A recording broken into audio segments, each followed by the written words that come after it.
van a decir, no, no, no, realmente era como una especie de holograma o algo así, pero no tenía un cuerpo real, porque según ellos el cuerpo en sí mismo es malo. Y, y en su propia vida, no solo esto, estas creencias afectaron su doctrina sobre quién es Jesucristo y sobre su naturalezas, sino también afectaron su vida práctica.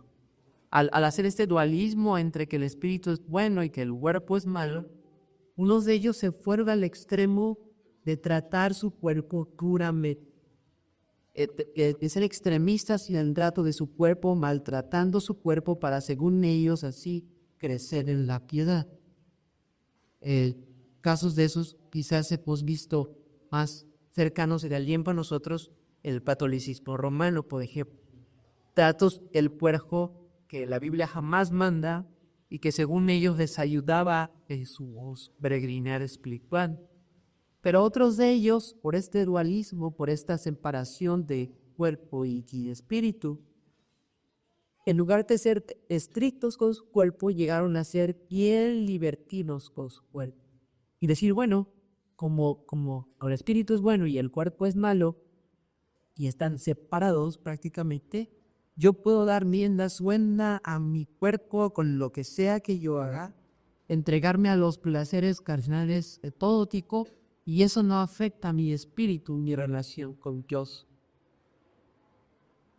Entonces, la historia de la iglesia nos dice que estas creencias empezaron a surgir, y particularmente las iglesias cercanas a donde residía el apóstol Juan empezaron a tener un problema con estas personas, porque eran personas que eran miembros de las iglesias cercanas al apóstol Juan y la misma iglesia probablemente eran personas influyentes, probablemente eran maestros de la palabra, probablemente quizás alguno tenía algún oficio como diácono o pastor, y que bueno, se originó una salida masiva de varias personas de las iglesias de la región que Asia Menor por estas creencias, porque definitivamente estas creencias no tienen comunión con el evangelio de las escrituras.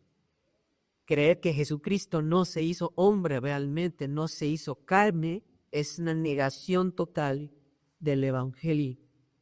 Y definitivamente tratar duramente el huerto para según uno crecer en santidad o dar dieta suelta al cuerpo, cualquiera que sea, no tiene nada que ver con el cristianismo. Entonces estas personas terminaron saliendo en las iglesias, en iglesias del Señor, pero dejaron a muchas iglesias turbadas, preocupadas, dañadas, dolidas, heridas. Y ese es el contexto, queridos hermanos, en el que el apóstol Juan escribe esta carta. Que si somos estrictos al mirar la carta, nos daremos cuenta que no parece tanto una carta como Romanos, como Filipenses, como Colosenses, porque aquí no vemos que haya un saludo inicial, ni vemos una despedida. El mismo apóstol Juan, hecho que se presenta aquí siendo pan a costo de Cristo, etc. Sino esto más bien parece como un sermón escrito, ¿no? Donde Juan va directo al punto y diserta 5 capítulos, sobre lo que él quiere hablar. Termina así, abruptamente, sin una despedida que caracterizaría una epístola más personal como Romanos o las otras que mencioné. Así que lo que tenemos aquí es, podríamos decir, que esta carta es como un sermón escrito, en el que Juan está tratando de ayudar a las iglesias de esa región, su propia iglesia probablemente, pero también todas las que él se apoyaba y servía como apóstol, y particularmente ayudándoles por el problema tan fuerte que vivieron de esta división y de esta salida de estas personas. Y Juan es muy explícito si vamos ahí, capítulo 5, versículo 13, Juan es muy explícito qué es lo que tiene él en mente al escribir esta carta, este sermón escrito. Primera de Juan 5, 13. Dice así: estas cosas os he escrito a vosotros que creéis en el nombre del Hijo de Dios, para que sepáis que tenéis vida eterna y para que creáis el nombre del Hijo de Dios. Juan es muy claro de por qué escribe: para que los que creen en Cristo sepan que tienen vida eterna. Y la gran pregunta es, bueno, ¿cómo cuadra esto que Juan dice con el contexto que he mencionado de la carta? ¿De qué manera se relaciona el tema de la seguridad de la vida eterna, la seguridad de la salvación, con un problema de división, de salida de varias personas en una iglesia local? Bueno, o deban seguir ser locales. Creo yo, hermanos, que la respuesta es la siguiente. Cuando nosotros los creyentes vemos a alguien que profesa la fe a caer, lo vemos caer y no solo una caída normal, vemos que cae, se revuelta y se revuelca el lodo y se aparta del sitio. Eso normalmente trae temor al corazón.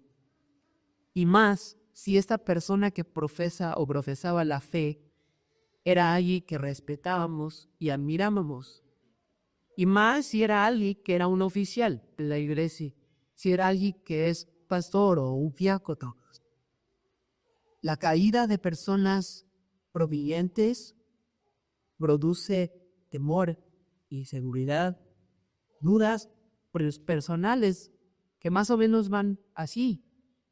Si esta persona que yo consideraba un cristiano tan fiel, si yo consideraba un cristiano tan ejemplar, si tenía tal o cual liderazgo, tal o cual oficio, si enseñaba tan bien, si esto o lo otro cayó y cayó tan feo, ¿qué me espera a mí? ¿Qué me espera a mí que estoy lleno de temores, lleno de dudas, lleno de tentaciones y aflicciones? ¿Qué me espera a mí que no soy tan fuerte como yo lo veía a él? Que no soy tan constante como yo lo veía a él, que no sé hablar tan bien como él hablaba, etcétera, etcétera. Creo yo, hermanos, que ese es el punto B. Juan está queriendo ayudar a estas iglesias con el tema de la seguridad, porque estas falsas doctrinas pasaron con estas iglesias, las zarandearon bastante, y hay mucho temor entre los hermanos, mucha inseguridad, mucho miedo acerca de ahora sí que qué pasó y qué va a ser de ellos si los prominentes se fueron, si los que consideraban hombres de Dios se han apartado del sitio. Así que ese es el enfoque, hermanos, de esta carta. Es una carta totalmente pastoral, en el sentido de que Juan no va a simplemente tratar el tema de la seguridad de la salvación como un tema así como abstracto y desconectado de las personas, como un tema meramente teórico por el mero gusto de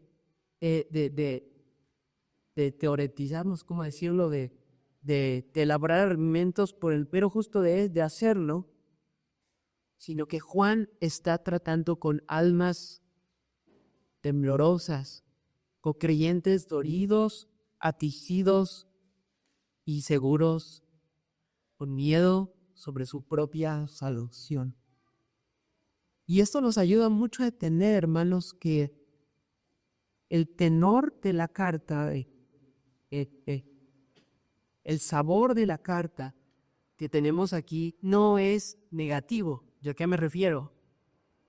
A veces cuando nosotros nos enteramos, Primera de Juan es una carta que habla de la seguridad, y va a pasar eso, sabemos ustedes también. que vemos esta carta con un poco de miedo, ¿no? Como si esta carta fuera una carta un poco amenazante. Como si cada vez que pasáramos en nuestra lectura por ella vamos a tener dudas de nuestra salvación. Vamos a tener conflictos porque me van a poner bajo la lupa para ver si estoy o no estoy en Cristo. Y en un sentido sí, porque la carta trata de la seguridad de la salvación, pero vea que el enfoque no es ese, hermano. Sí, es el tema de la seguridad, pero el enfoque no es un enfoque negativo, sino positivo. Juan no está escribiendo esta carta con el pude de que los creyentes de esas iglesias que permanecieron firmes en este zarandeo, Juan no es que piense que son conversos y por eso les escribe esto para que se examinen y vean que son conversos, sino al revés. Juan ve su perseverancia, medio del zarandeo. Juan ve su firmeza con todos sus temores, luchas y aflicciones. Y Juan, como un buen pastor, imitando a su Señor, con mucha compasión y amor, va a ayudar a estos hermanos a recuperar y fortalecer su seguridad de salvación después de ser sacudidos fuertemente. Así que no vamos a ver a un Juan con palabras duras y aplastantes hacia los seres humanos, sino vamos a ver un Juan que les llama hijitos y que les habla con mucho amor y compasión. Y por así decirlo, como un pastor acariciando sus ovejas, vendando heridas, cargando sobre sus hombros, llevándolas a comer, llevándolas a beber. Ese es el sabor de nuestra carta, hermano. Y esta carta, por lo tanto, es de mucha ayuda, particularmente para aquellos que tienen luchas fuertes con la seguridad. Es el libro por excelencia en la Biblia para que una persona zarandeada por las dudas, zarandeada por temores acerca de su estado de Dios, condición ante Dios, pueda hallar seguridad. Así que, habiendo considerado este panorama, esta como introducción a nuestra carta, vamos ahora a exponer estos 4 versículos con los que Juan empieza. Y estos 4 versículos, hermanos, podríamos llamarlos el prólogo de la carta, porque es como una palabra inicial con la que Juan va a empezar y con la que va a introducir el mensaje que quiere transmitir a la iglesia. Y vamos a considerar este prólogo que Juan escribe aquí a través de 3 puntos, 3 cosas que creo yo que Juan le está marcando muy, muy claro en estos 4 versículos. Nuestro primer punto va a ser la deidad de Cristo. Nuestro segundo punto, la humanidad de Cristo. Y nuestro tercer punto, el propósito de la carta. Así que vamos a introducirnos al primer punto, que es la deidad de Cristo. Y para esto voy a leer el primer versículo. Y de hecho no voy a leer todo, sino solo quitas palabras del primer versículo. Y dice, lo que era desde el principio. Y ahí voy a parar. Lo primero que Juan dice aquí en su carta, como ve, no es un saludo, no es una presentación, sino es lo que era desde el principio. El principio, hermano. Ahora es que Juan empieza su carta, el principio es carta con el principio de principios. Y este lenguaje de el principio definitivamente nos hace recordar lo que Juan escribió en su Evangelio de Juan. Y de hecho, mucho de la razón por la cual nosotros sabemos que Juan es el autor es por el la similitud tan clara del lenguaje que hay entre el Evangelio de Juan, estas cartas, y lo del Apocalipsis. Y esta manera de empezar con el principio claramente nos recuerda al de Juan. Y si gustan, vamos ahí. Vamos a poner aquí los separadores de Juan y vamos a el Evangelio de Juan, al principio del Nuevo Testamento. Es el cuarto Evangelio. Y vamos a leer Juan, el nombre. El Evangelio de Juan, capítulo 1, versículo 1. Dice Juan allí, en el principio era el Verbo, y el Verbo era con Dios, y el Verbo era Dios. Así que la primera carta dice lo que era desde el principio, y aquí en el Evangelio de Juan dice en el principio el Verbo era con Dios, y el Verbo era Dios. Juan de tanto su evangelio como en su carta, el principio enfocándose en una persona. El verbo que le llama aquí en el Evangelio de Juan, o el verbo de vida que le llaman en Primera de Juan, que es claramente la persona de Dios, el Hijo. Juan comienza a su evangelio con Jesús, su carta en Primera de Juan, llevándonos a mirar al verbo de vida que era desde el principio. Y no solamente nos lleva a mirarlo, sino cuando Juan usa este lenguaje de en el principio, definitivamente él está haciendo referencia a otra cosa que es el libro de Génesis. Y si gustan, vamos ahí también. Génesis 1, 1. Génesis 1, 1. Dice, en el principio creó Dios los cielos y la tierra. ¿Se dan cuenta? Esta frase de en el principio, lo que era desde el principio y en el principio, nos está remitiendo al mismo punto. Al punto donde dice el Evangelio de Juan, donde era el verbo, y el verbo era con Dios, y el verbo eran Dios. El verbo, hablando de Dios, el Hijo, dice aquí el texto, era Dios. El primero del Evangelio de Juan.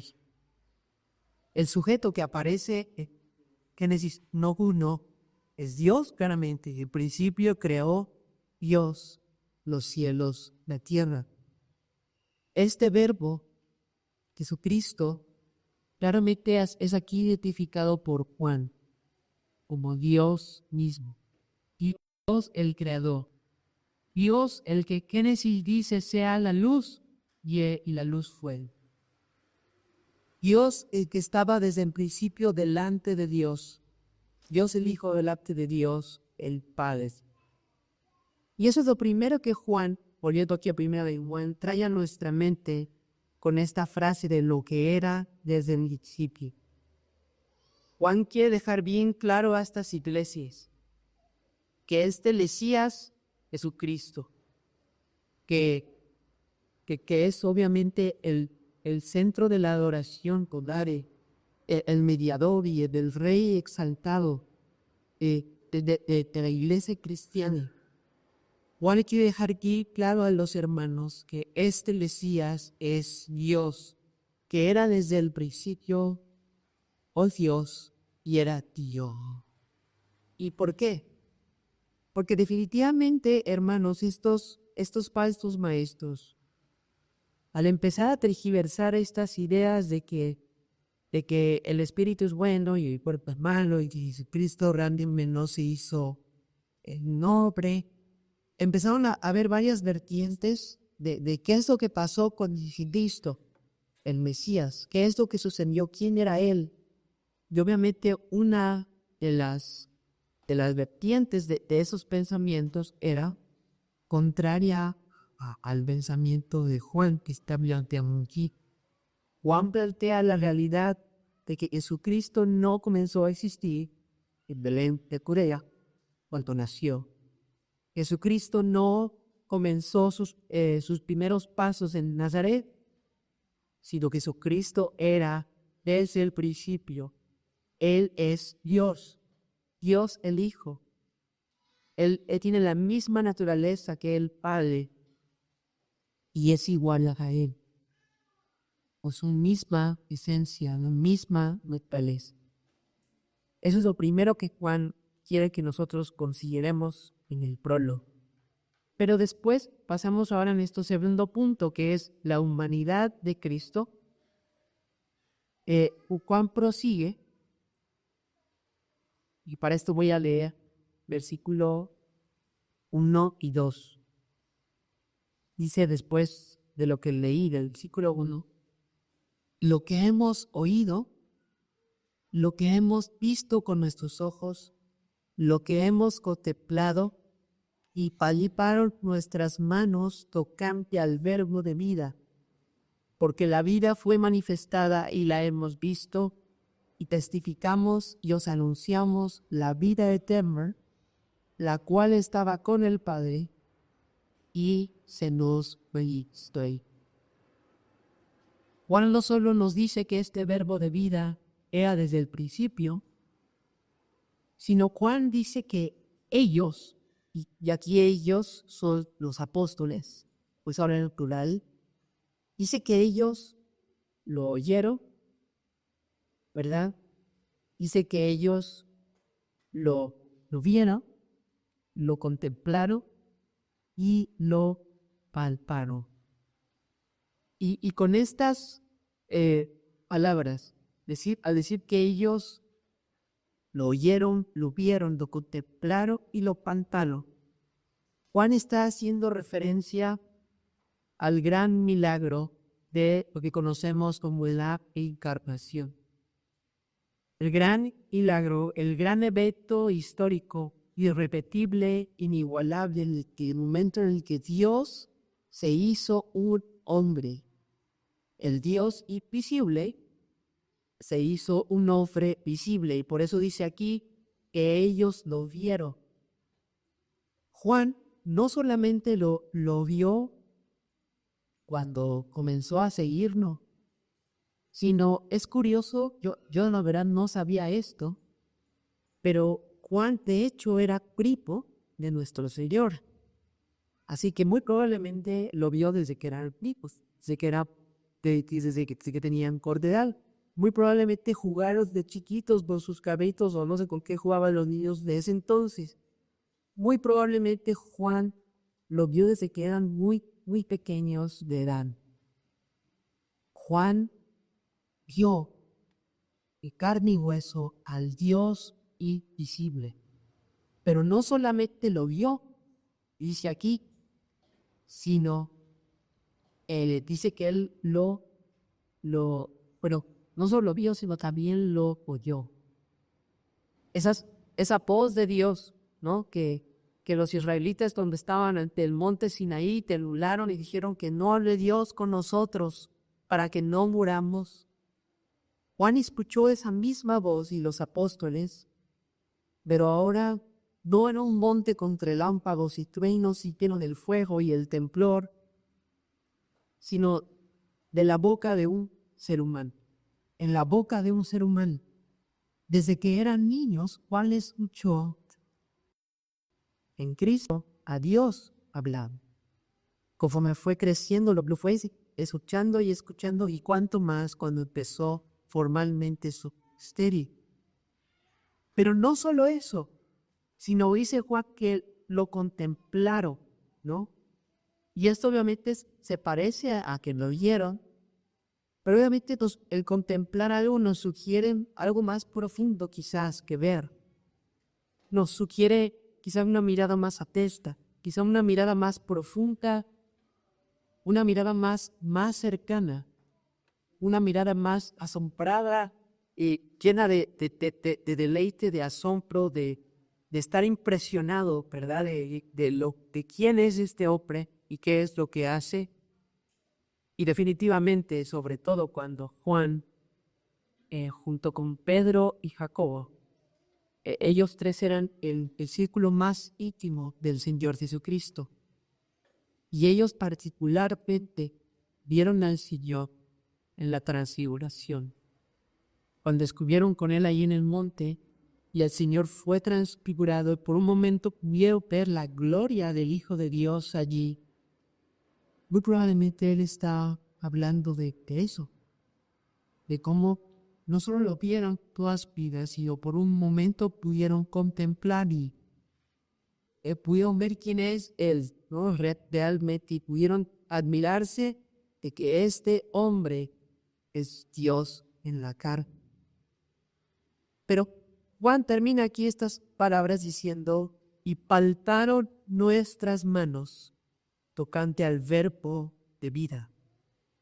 Y esto es impresionante, porque Juan no solo escuchó a su primo Jesucristo, no solo lo vio, no solo lo contempló, sino Juan palpó al mismo Señor. De hecho, aquí en el Evangelio, curiosamente, de Juan tenemos particularmente la narración de un momento donde el apóstol Juan está reboscado en el pecho del Señor cuando están a la mesa. En ese tiempo no se sentaban como nosotros, sino se sentaban así acostados. Entonces Juan estaba recostado su Señor. Entonces imagínense, hermano, Juan, además de haber convivido y visto y oído a nuestro Señor, Juan palpó a nuestro Señor. Y eso es muy extraño, ¿no? Porque Dios, pues es invisible, ¿no? Dios es espíritu y por ser espíritu no se puede tocar. Pero al encarnarse y al tomar la naturaleza humana, Juan lo tocaba al Mesías y al tocar al Mesías, no tocaba al verbo de vida, Dios el Hijo. Y obviamente todas estas cosas que Juan menciona, oír, ver, hablar, palpar, sugieren un cuerpo humano real, ¿no? Uno no puede hacer todo esto con un holograma, con una imagen inanimada. Juan está hablando sobre todo esa parte que dice palparon nuestras manos, literalmente de que el tiro del tacto tocó a nuestro Señor Jesucristo. Y obviamente esto Juan lo dice refutando a estos gnósticos de ese tiempo que negaban que Cristo se hubiera hecho un hombre real y que hubiera tomado un cuerpo verdadero. Juan dice, esos gnósticos tienen ni idea de lo que están hablando. Yo toqué al Mesías, yo estuve en su pecho recostado allí.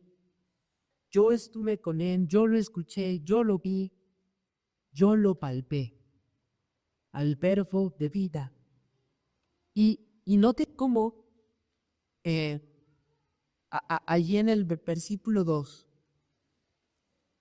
llama a Jesucristo mismo la vida eterna.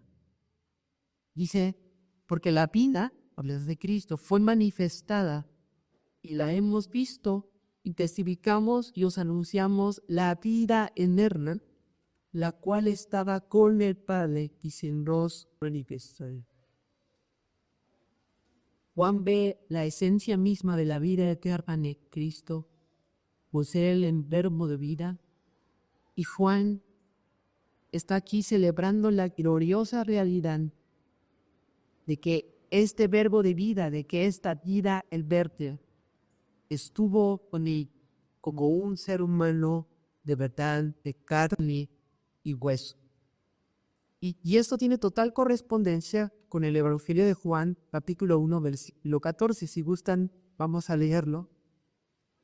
Juan 1, 14.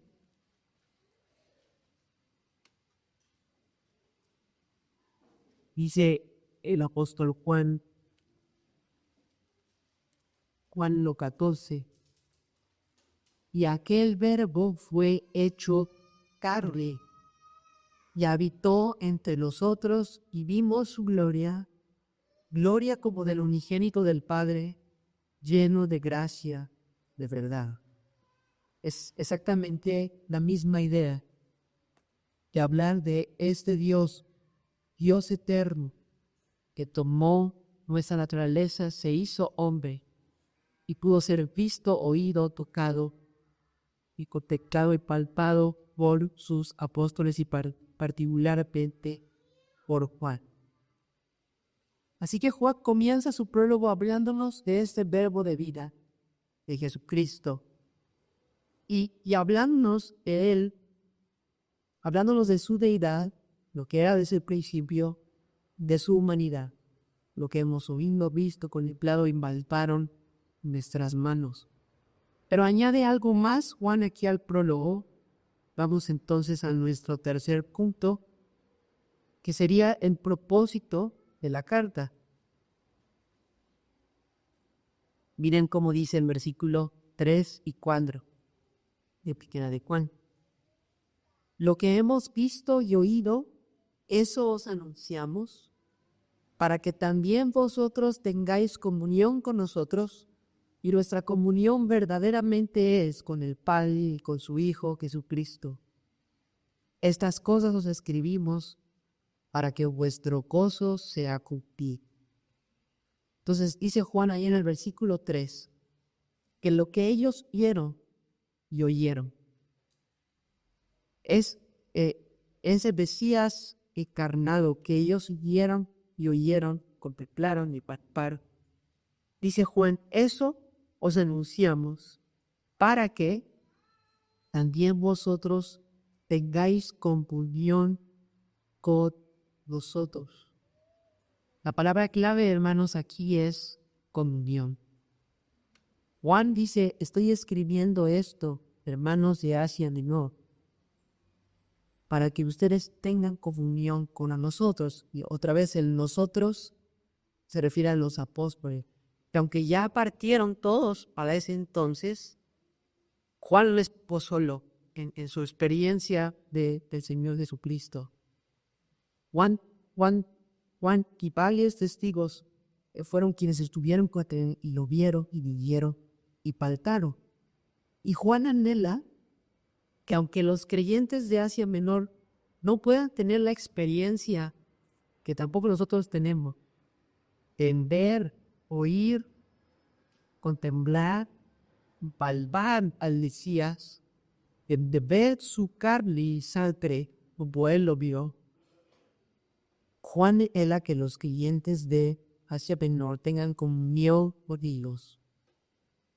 Comunión, hermanos. Esta palabra que aparece mucho en nuestra Biblia, que da la idea de tener algo en común, ¿no? Por eso se traduce como comunión.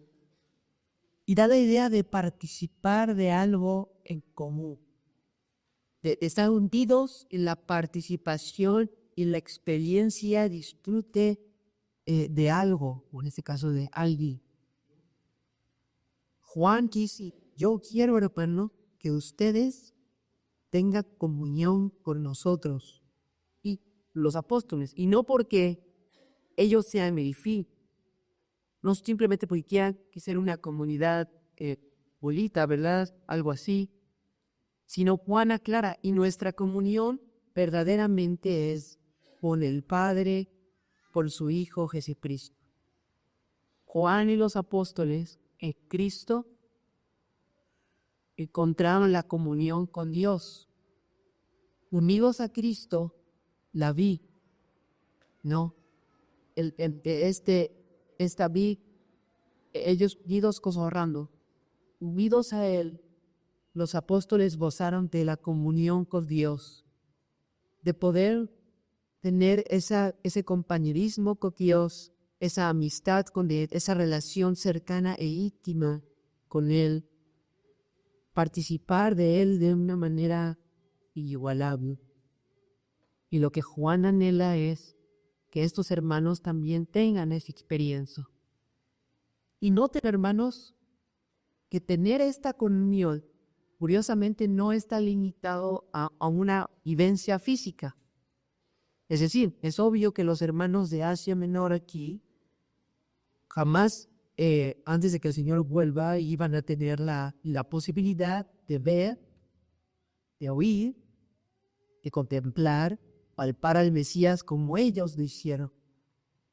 Sin embargo, hermanos, la comunión con Dios en Cristo va más allá de una experiencia física.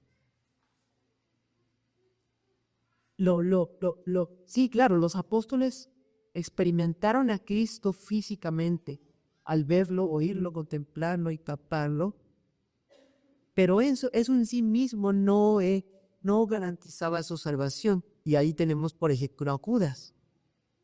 Judas Iscariote también oyó al Señor hablar. Judas Iscariote también lo vio, bien lo contempló. Y también lo palpó, quizás no tan cercano como Juan, pero es muy probable que en algún momento haya tocado al Mesías orado. Así que quizás es un gran privilegio el que ellos tuvieron de tener esa convivencia tan cerca y esa experiencia corporal del Cristo encarnado. A la vez, esta experiencia es para todos los creyentes por medio de la fe en Cristo. Entonces Juan dice, yo le estoy escribiendo, hermanos, les voy a escribir para que ustedes gocen de la misma comunión que nosotros los apóstoles tuvimos y tenemos con Dios el Padre en Cristo por el Espíritu Santo. Y quizá uno diga, wow, o sea, eso suena realmente impresionante. Poder tener la misma comunión que los apóstoles tuvieron y tiene con Dios en Cristo. ¿Pues qué es? Ese es, dice Juan, el propósito de la carta. Pero añade algo más Juan aquí en el versículo 4. Dice, estas cosas os escribimos para que vuestro gozo sea libre. Y quizás si me han estado escuchando de manera estricta, por así decirlo, quizás ustedes digan, pero no que este libro hablaba de la seguridad. Leímos de Juan 5:13, donde Juan dice que el propósito es que los creen en Cristo sepan que tienen vida eterna. ¿Cómo es que ahora Juan entonces dice que su propósito de escribir es que tengamos comunión con Dios? Gozo. Versículo 5. Bueno, hermanos, realmente es que esto no es una contradicción. Aunque claramente la comunión con Dios, la seguridad de la salvación y el gozo en el Señor no son la misma cosa, y podemos distinguir entre ellas, tenemos que confesar que son inseparablemente unidas. La comunión con Dios, la seguridad de la salvación, el gozo del deseo. ¿Por qué, hermanos? Porque todas estas cosas, la comunión con el Señor, la seguridad y el gozo, estas bendiciones que tenemos en Cristo, están relacionadas una a la otra, y la una a la otra se estimula y entre ellas, por así decirlo, se hacen crecer. Déjenme ponerlo de esta manera. Cuando nosotros, los creyentes, gozamos de comunión con Dios, Dios nos concede poder gozar de esa cercanía con Él y realmente experimentar su presencia, experimentar su cercanía, su amistad, su intimidad en el pacto con Él. Eso totalmente fortalece y resulta en mayor seguridad de nuestra salvación. Y al tener mayor seguridad de nuestra salvación y estar certeros de que tenemos esta comunión con Dios y de que somos salvos, que estamos unidos a Cristo, eso obviamente trae gozo a nuestro corazón. ¿De qué cosa más feliz hay que estar unido a Cristo? ¿Qué cosa más feliz hay para un ser humano que saber que va a estar, que está en Cristo y va a estar para siempre con Él? No hay nada más feliz, más gozoso. Así como lo ven, la comunión con Dios fortalece la seguridad fortalece el gozo, pero el círculo no acaba allí. El gozo, hermanos, a su vez, fomenta más comunión con Dios, ¿no es cierto? Cuando hay más gozo en el Señor y más estamos disfrutando de nuestra relación con Dios, pues tenemos mucho más cercanía y más una relación mejor con nuestros Dios, una relación más íntima y cercana. Y lo mismo es el caso con la seguridad. Más seguridad nos lleva a tener más comunión con Dios también, porque nos hace acercarnos confiadamente al trono de la gracia, nos hace acercarnos sabiendo que no hay impedimento para nosotros, que el velo fue rasgado y que podemos gozar de Dios y Cristo para siempre. Así que no hay una contradicción en Juan para decir al final de la carta que la carta se trata de la seguridad y al principio decir que se trata de la comunión con Dios y del gozo, porque todo esto está relacionado. Alguien que tiene comunión con Dios es alguien seguro y alguien seguro es alguien gozoso. Y alguien gozoso es alguien que tiene comunión con Dios y alguien seguro es alguien que tiene comunión con Dios. Y así podemos ir relacionando cada uno de esos tres conceptos. Así que ese es el propósito, hermanos, volviendo a localizar lo que se dijo en la introducción. Juan experimentó en carne y hueso a Cristo. Los apóstoles lo experimentaron. Juan experimentó la seguridad de su salvación definitivamente y el gozo del Señor.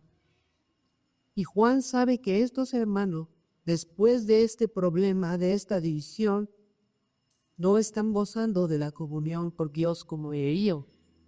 Al contrario, estás tunado de si son salvos o no son salvos, porque fulanito que era quizás un gran líder cayó y se apartó, negando la encarnación, y porque sutanito que quizás era un gran diácono, ahora anda diciendo que el cuerpo no es, está separado del espíritu y se entregó al libertinaje.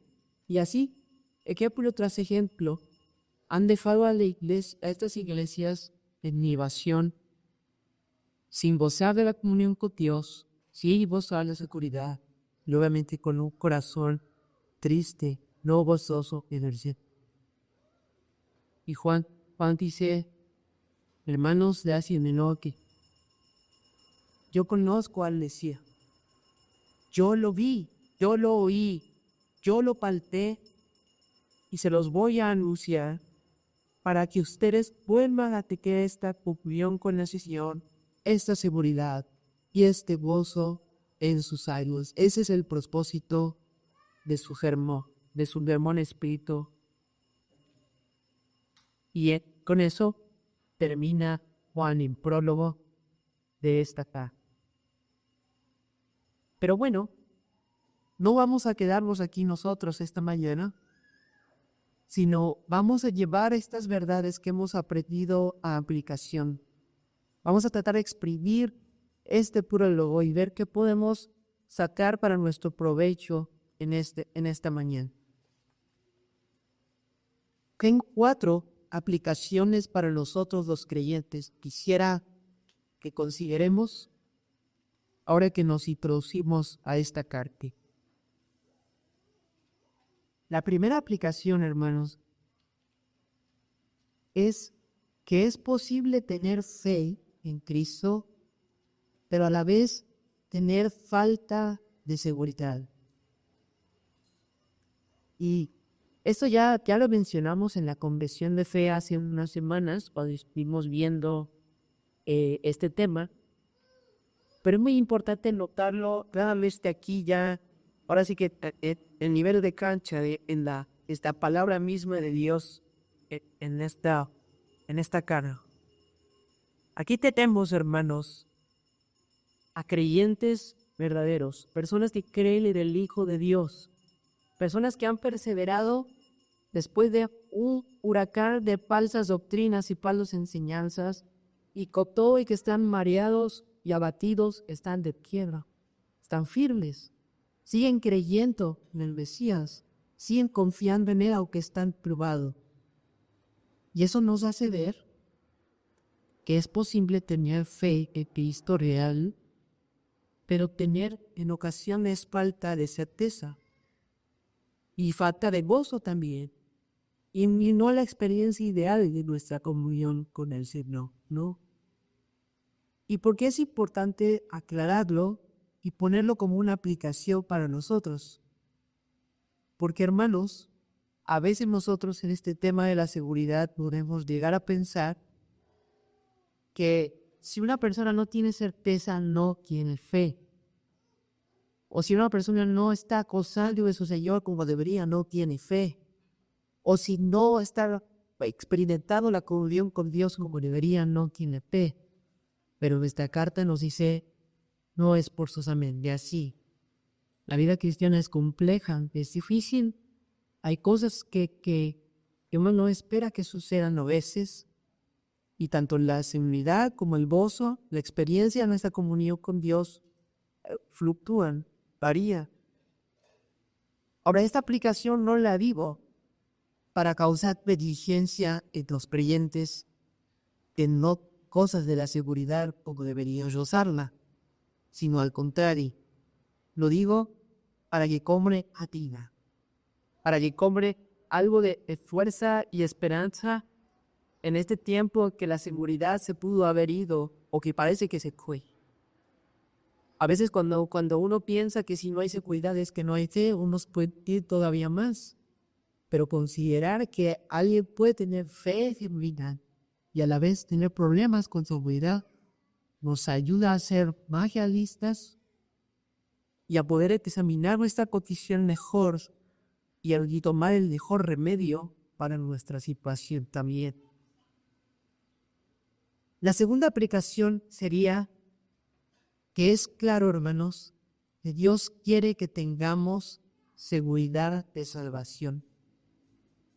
Esta carta la escribió el apóstol Juan y es evidente que él anhela que los hermanos de Asia Menor tengan certeza. Lo dice al final y lo dice aquí al principio, al hablar del bosmic en la comunión. Juan anhela que estos hermanos abatidos, estos hermanos temblorosos tengan certeza. Pero sabemos, hermanos, que este texto, esta carta, sí, Juan es el autor humano, pero sabemos que hay un autor divino detrás de Juan, que le inspiró a Juan a escribir estas palabras. De manera que esta carta de Juan, mientras es de Juan, que sí, es escrita por él, a la vez es palabra de Dios completamente. Todo lo que está aquí en esta carta, hermanos, es la voz de Dios para los creyentes. Y poder ver a un apóstol tan preocupado por estos hermanos, a un apóstol que como buen pastor se preocupa de las ovejas temblorosas, las ovejas con sus piernitas quebradas, las ovejas hambrientas, las ovejas sedientas, y se ocupa de ellas y les ayuda y va en su auxilio. No hace otra cosa más que recordarnos del buen pastor por excelencia, del buen pastor que da su vida por las ovejas y de que cuida de ellas siempre, perfectamente. Juan, aunque era un hombre de Dios, no fuera perfecto en su ministerio realmente. Tenía pecado también con todos los demás apóstoles y todos nosotros. Y en lo que dice Juan aquí, él es infalible, es la palabra de Dios, pero yo estoy hablando de eso. Su experiencia práctica como apóstol, a veces quizás por el pecado que paraba en él, no siempre podía cuidar de todas las ovejas como él quisiera. Pero sabemos que está el buen pastor, el pastor perfecto, quien a través de estas cartas, que plasmó aquí a través de cuanto sus palabras para nosotros y podemos saber y concluir que si Juan quería que estos hermanos estuvieran seguros de su salvación, cuánto más nuestro Padre Celestial quiere que estemos seguros de nuestra salvación.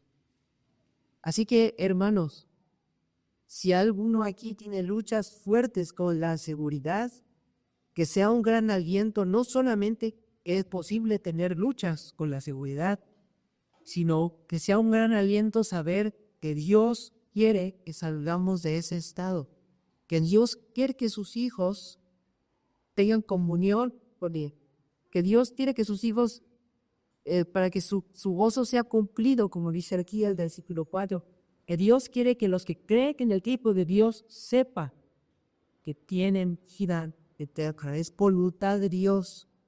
Y esto a su vez nos lleva a no estar contentos con grados de seguridad bajo, ¿no?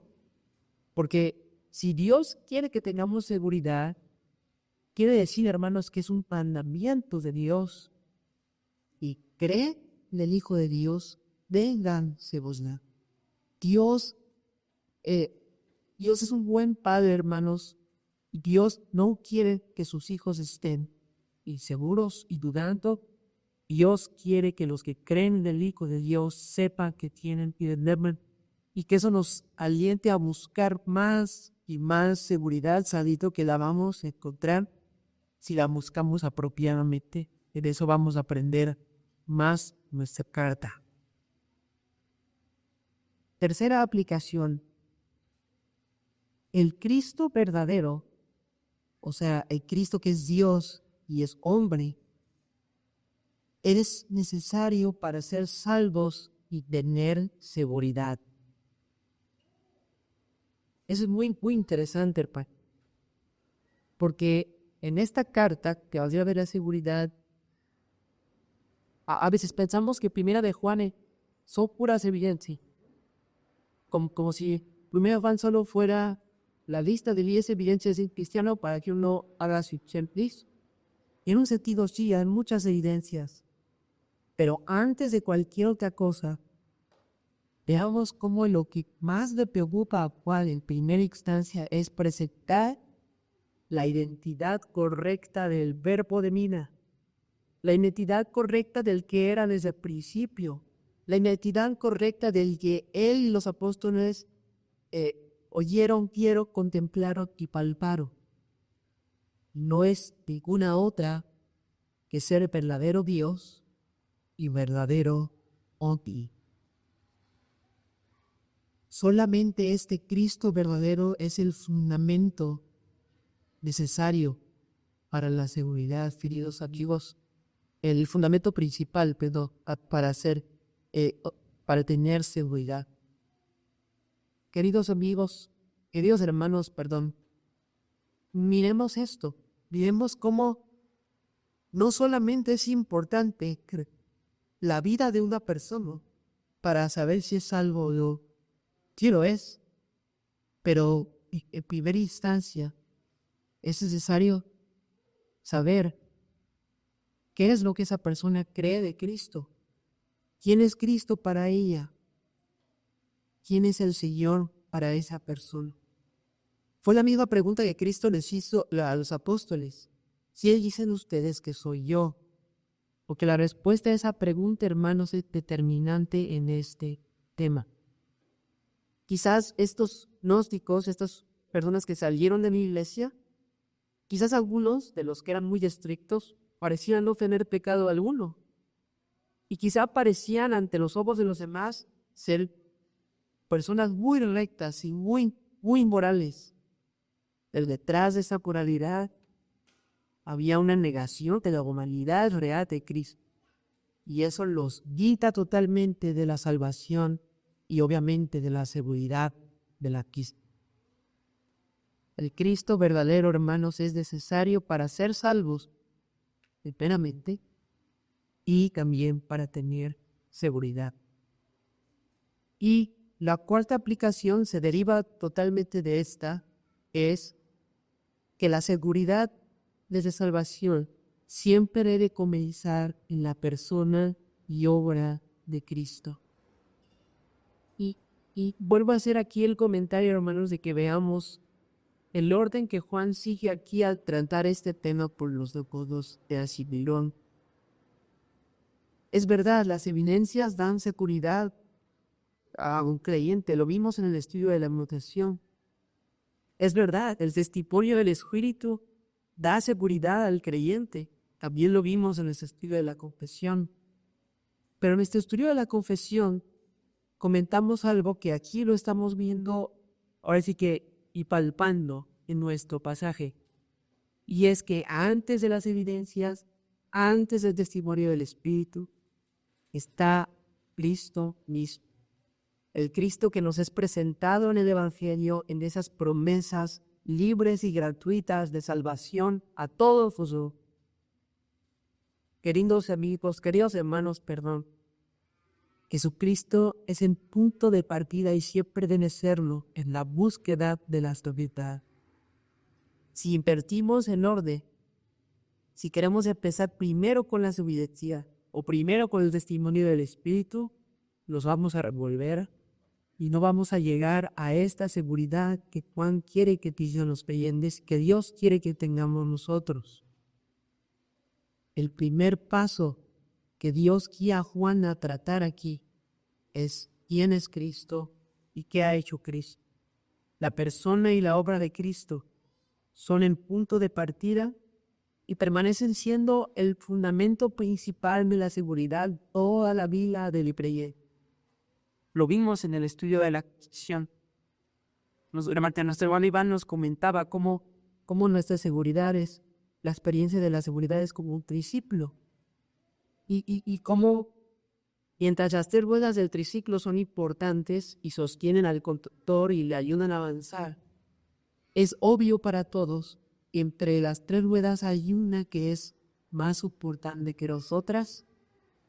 Y mientras si otra puede fallar un poco, la más importante no puede fallar, porque si la más importante falla, no puede haber avance. Uno puede andar con un triciclo y una ruedita de atrás medio flojita, pero uno va a poder andar en un triciclo con la rueda principal averiada. Por eso lo primero que Juan tiene aquí es el verbo de vida. El verbo de vida que él vio, oyó, contempló y paró. A él es a quien debe dirigirse primero vuestra atención en la búsqueda de la seguridad, no solamente cuando hay luchas de la misma, sino toda la vida. Toda la vida cristiana, hermanos, es cristiana. Es centrada en Cristo. No ignoramos las evidencias, no ignoramos el testimonio del Espíritu. Al contrario, nos consideramos en su lugar correcto, pero la primacía siempre es la persona y obra de Cristo mostrada en las promesas victoriosas del Evangelio. Y finalmente, una aplicación para quienes no están en Cristo. Esta carta es totalmente dirigida a los creyentes, que es evidente. Juan la dirige a los que creen en el Hijo de Dios para que sepa que tiene vida eterna. Y eso obviamente excluye a los que no creen en el Hijo de Dios, ¿verdad?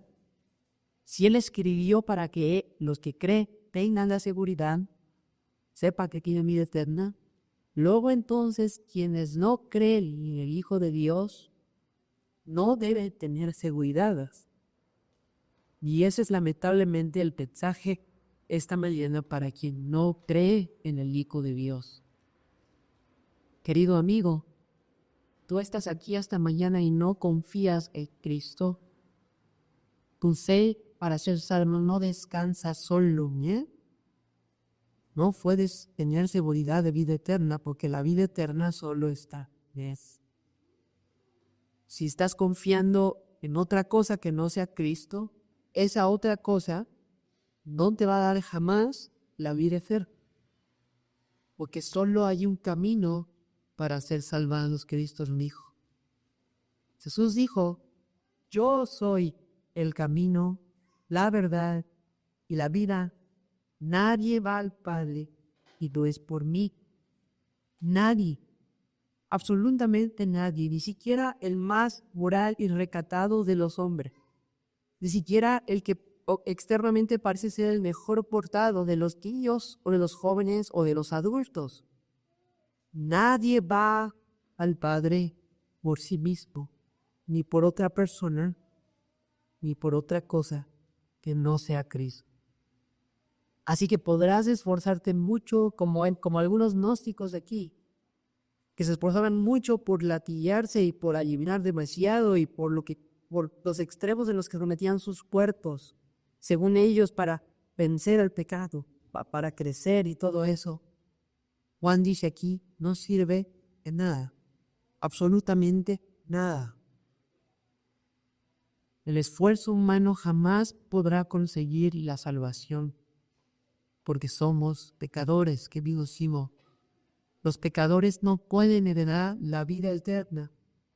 El pecado mancha todo lo que hacemos, todo lo que somos. Incluso la mejor de nuestras obras está sucia delante del Dios Santo. Por lo tanto, solo en Cristo es que hay salvación.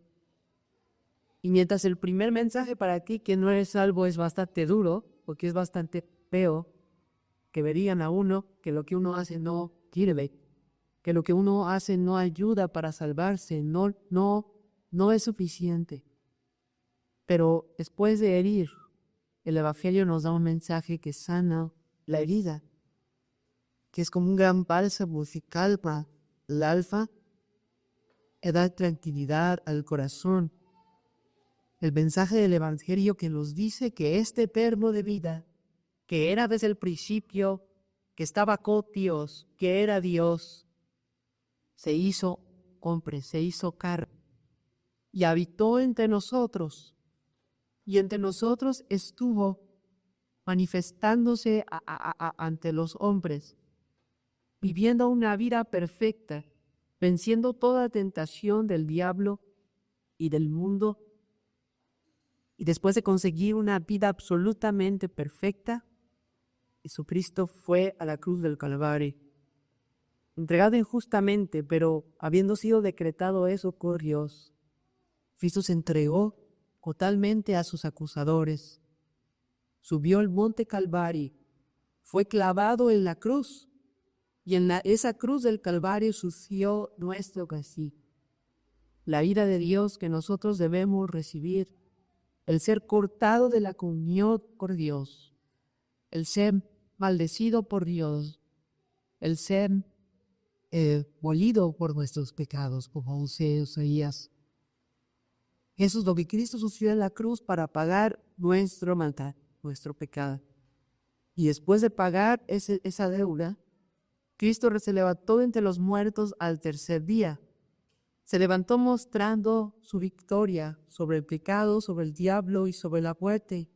Y después de vencer, ascendió a los cielos y fue nombrado como Dios, Señor Mesías. Se le dio toda autoridad en el cielo y toda autoridad en la tierra. Y vive para siempre para salvar perpetuamente a los que por medio de él se acercan a él. Querido amigo que no estás en Cristo, hoy no tienes salvación, hoy no tienes seguridad y no deberías tenerla. Pero hoy puede cambiar todo en un solo segundo. Este problema que tienes puede cambiar. ¿Qué tienes que hacer? ¿Qué tienes que hacer para que esto cambie? Tú, nada, querido amigo, no tienes que poner algo más aquí. No tienes que contribuir en algo. Lo que tienes que hacer es arrepentirte y confiar en Jesús. Arrepentirse y confiar en Cristo no es contribuir o añadir a la obra de Cristo, sino de hecho es renunciar a nosotros, descansar sobre Él y recibir de Él todo lo que necesitamos para ser salvados. Entonces, querido amigo, nuestro clamor para ti esta mañana es que tú abandones mi prioridad, abandones tu falta de arrepentimiento y te arrepientas, pongas tu fe de Cristo.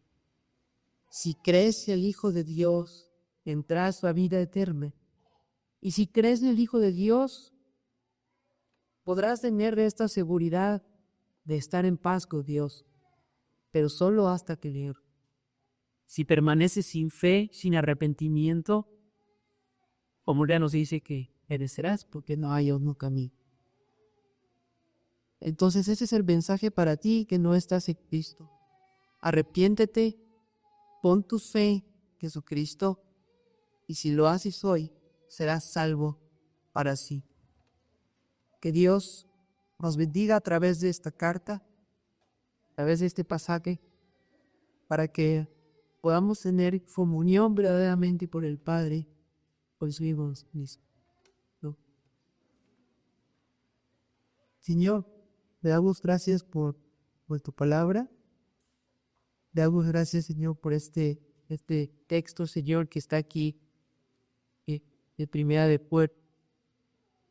Y te pedimos, Señor, que nosotros los creyentes podamos recibir este texto, lo que aquí dice que es el propósito por el cual fue escrito. Señor, tú sabes, como creyentes, aunque tenemos fe en Jesús, muchas veces nuestra seguridad fluctúa, muchas veces, Señor, nuestro gozo fluctúa, la experiencia de la comunión contigo fluctúa y necesitamos de tu ayuda.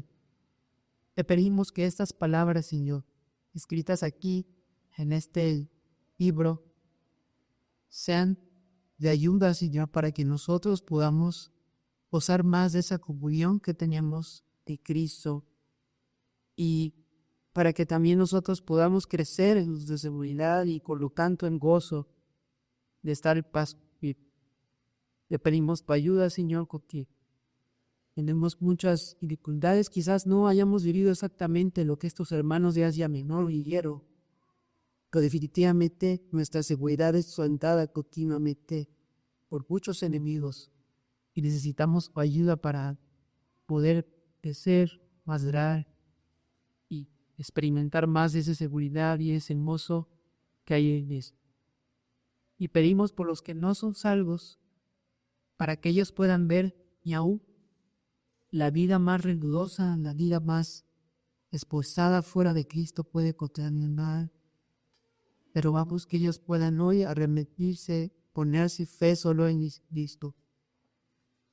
Pero vamos que ellos solo piensan que quién es Cristo y lo que Él hizo, y así puedan ser salvos, y así puedan ellos también en Él ser huella. Pedimos todo esto en nombre de Cristo.